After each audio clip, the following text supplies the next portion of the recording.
तो ताजमहल तुझा कबीर बोलो। In this video, we're going to be making Royal Taj Curry from 660 Curries. This book is a little bit on the pricey side because, unfortunately, the author passed away and it's now out of print. But it is, if you love Indian food, it is well worth it. It has a ton, and I mean a ton, 660 Indian recipes, and they're authentic and they're good.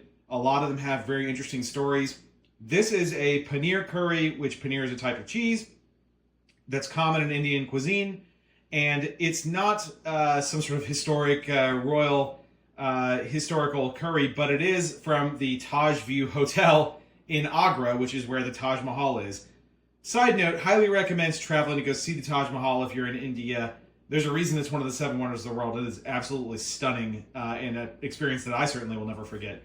But while you're there, check out some of these local curries and local dishes. They're just amazing. So let's go ahead and hop into the kitchen. To get started, I've put a couple of tablespoons of ghee, which is clarified butter, into my pan here. And that is a very common ingredient in Indian cuisine, but we want to let this fully melt and get up to temperature before we move on. Now that we've got everything melted, we're going to put in 2 tablespoons of tomato paste. This is a couple tablespoons of fresh cilantro.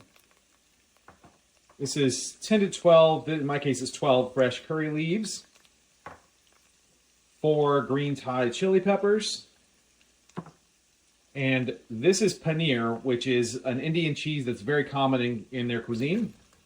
And we want to get all that in there, and we're just going to mix all of this up until we get a nice glistening paste. And that paste will actually turn a darker red by the time that it's done. Now, you can see this has gone a darker red, and the ghee has been colored by that tomato paste as well. So now we're going to put in about 2 cups of water.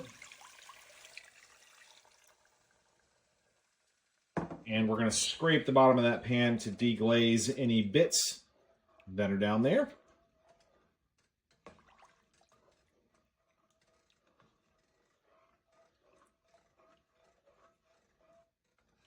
And you can see that rich red color that's now coming in.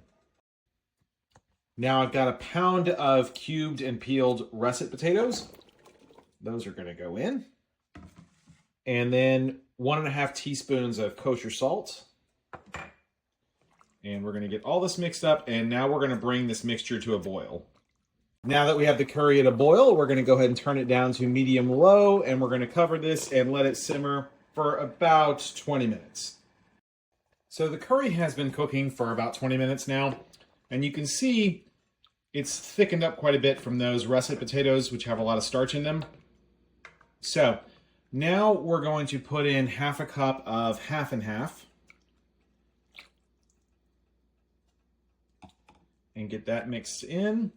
And now we're going to continue to let this simmer for another about 5 to 10 minutes uncovered, so that the sauce will continue to thicken up, and we'll get that half and half up to the hot temperature we want to serve it at.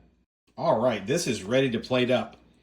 This is nice and thick, and man, it smells really good. It is a spicy curry, but spice and paneer cheese just go together hand in hand, like a good mutter or some other type of curry like that, where the primary focus is paneer.